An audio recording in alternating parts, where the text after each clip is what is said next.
Hello.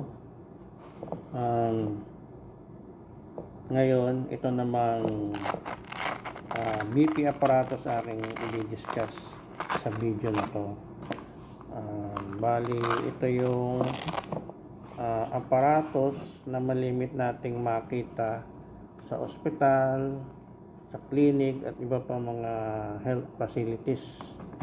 Ito yung karaniwang ginagamit ng doktor, nurse para sukatin yung ating blood pressure. So, kalimitan makikita mo ito sa ER, sa mga OPD, ganyan, sa clinics, sa wards. Kasi sa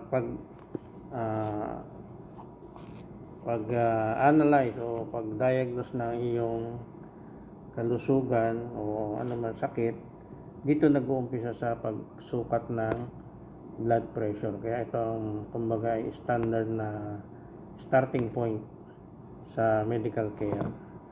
So bali ito ang ating BP apparatus.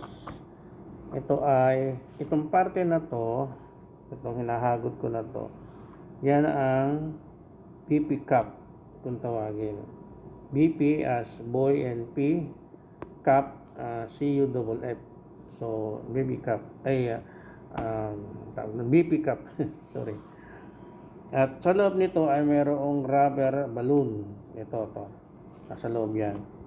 Yung rubber balloon na yan, mayroon dalawang tubing na palabas. Yan. Ang isa ay konektado dito sa hand pump or rubber pump na ito binubumbahan ng hangin. Ito ang nagbubumba ng hangin, ginagamit ng mga doktor at nurse para bumbahan ng hangin yung ating inflator sa loob.